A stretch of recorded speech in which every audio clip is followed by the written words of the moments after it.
السلام عليكم أصحابي kusoo dhawaada channelka B3CS maanta waxaan hormaynaa sharaxno barsamaha line drawing algorithm waxaanu ku jirnay computer algorithm methodskiisa badnaa oo line drawing laba method ayay ahaayeen line drawing markii la joogo waa method 1 iyo method 2 method 1 wuxuu ahay DDL line drawing algorithm methodka labaadna waa barsamaha line drawing algorithm marka barsamaha line drawing algorithm muxuu yahay barsamaha line drawing algorithm waa raster line generation algorithm waa efficient macnaheeda waxa waaye raster markii la joogo in computerka wax lagu sawiro waxaa loo kala qaadaa inuu either raster yahay ama inuu yahay maxaa la yidhahdaa pixelate inuu sheygan pixel noqonayo markii zoom la saaro iyo inuu noqonayo yacni mid vector ah oo yacni aan pixel noqonaynin sida Adobe Illustrator oo kale markii wax lagu sawiro oo shaashada korkeeda waxa waaye raster waaye ama vector waaye markii Photoshop wax lagu sawirayna waxa waaye waa pixel waaye so waa raster line generation algorithm waaye wuxuuna leeyahay it can be adapted circle and other curves oo kale ellipse uu leeyahay waxa kale leeyahay circle uu leeyahay waa Pearson line drawing algorithm clear line ma markii wax la sawirayo marka after blotting pixel x sub k iyo y sub k markaan yani blotting ku sameynayno what's the next pixel to plot fiirinayna consider to the positive slope markii loo fiirinayo slope-keena ma positive ama waa negative waan soo marnay waa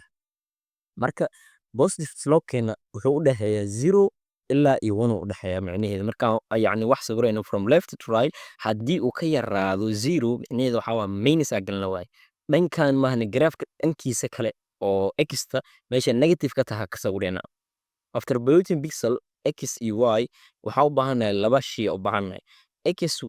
sub k plus 1 oo iyo y sub k x sub k plus 1 iyo y sub k macnaheedu labadan waxay u taagan yihiin laba qaacido waay midda koowaad waxay tahay haddii shay negative uu noo soo baxo dhanka x u kordhi doonaa x sub k plus 1 while y then still remaining meeshayna taagan tahay haddii yacni sidaana u soconayno sorry haddii aan dhankan u soconayno dhankan hadda u soconayno x badinaynaa kaliya y meesheeday taagan tahay haddii tira negative noo soo baxdo waa ama tira positive haddii noo soo wada baxdo oo slope-keena yacni line-keena b-subkeediina waxaan leenahay x-na hal ku dar y-na hal ku dar y-na kordhay x-na geeskana u kordhay so at the position x plus x sub k plus 1 waxaa attention-ka saartaa lagu dhahay intersectionka yacni vertical line-ka oo path-kan macnaheeda haddii yacni slope-keena actual line path-ka uu ka kor maro ama uu ka hoos maro hadda fiirin doonaa waa kana d upper iyo d lower x sub k waxaa saaraynaa yacni actual line path-ka haddii uu ka kor maro b sub k-deena y sub k-deena hala ku daraynaa x sub k-deena hala ku daraynaa ama hadduu ka hoos maro waxa waaye waa uu ka hoos maro b sub k-deena waxaa leenahay x hal ku dar bis x yacni while still y meesheedii taagan tahay waa y booskeeda kama dhaqaaqayn waxaa lahay the y coordinate on mathematical line x sub k waxaa loo xisaabaa y equal m intaan waxay u taagan tahay intaan waxay u taagan tahay slope-keena macnaha line equation u taagan tahay meeshaan waxay ahayd y equal m times x ay ahayd x maadaama maanta aan haysano next point positionka labaad aan rabno inaan sawirno x ku bedelina meeshas x sub k plus 1 plus b aan leenahay qaacidadan waa line equation waay then marka d lowerkeena wuxuu noqonaa markii hoos yacni actual line-ka markii hoos laga aado calculationkiis wuxuu noqonayaa y minus y sub k y-da waxay u taagan tahay intaas soo qaado minus y sub k y sub k-deynana waxaa dhahanay haddii dhanka x loo kordhayo while still y-da meesheeday taagan tahay y ma kordhin haddii kor la aadayo d upperka markay tahana y-a kordhayso marka waxaa leenahay y sub k plus 1 minus y slope-keena wax ka jaraynaa y-a ka jaraynaa slope-keenana muxuu ah y waxay la mid ahayd m x sub k plus 1 minus b marka markii kor loo kordho waxaa slope-keena marka b sub k-deena tira positive soo baxdo x sub k-na hala lagu daraa y sub k-na hala lagu daraa ama tira negative haddii soo baxdo x sub k-deena tira hoosaa la aaday waayo ma la kordhin so marka si aanu u go'aamino pixelska yacni u dhow pathkeena line pathkeena markii yacni graafka la joogo line pathka micnaha pixelska ma line pathka ma ka koreeyaan mise way ka hooseeyaan marka day waxaan soo qaadanaa d lower oo ah line pathka uu ka hooseeya d upper marka labadan variable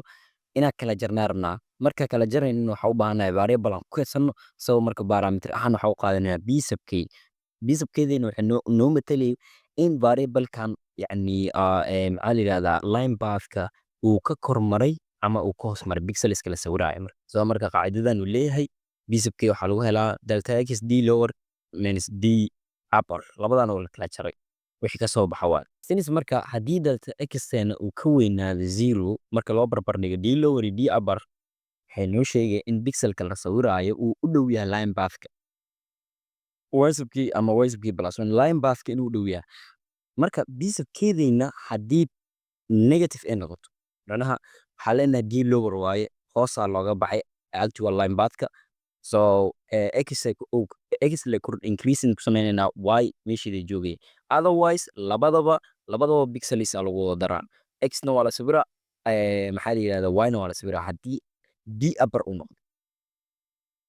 so waa kana d sub kdeena waxaa lagu helaa 2 delta y times x sub k minus 2 delta x y sub k qaacidadana ka dharandarinaynaa yacni wixii soo baxa waxay noqon doonaan hadda y sub k plus 1 minus y sub k either 0 or 1 ayuu ku xiran yahay waa haddii yacni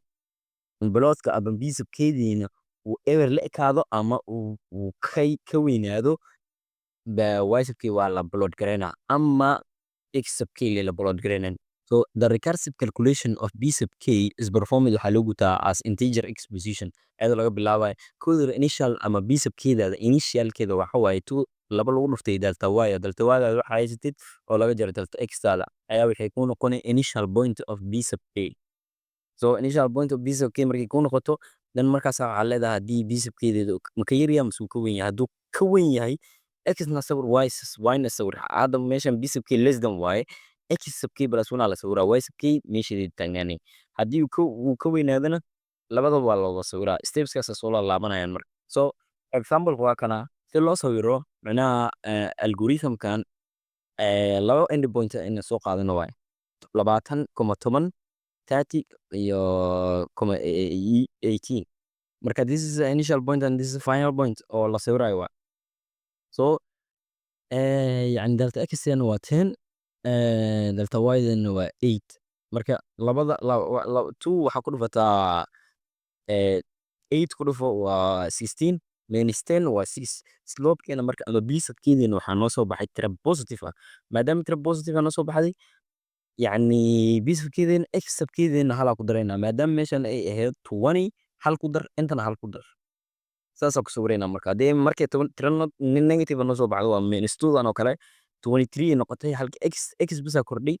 laakiin y sub k plus 1 still 12 uu yahay sidaasaa lagu sawiraa marka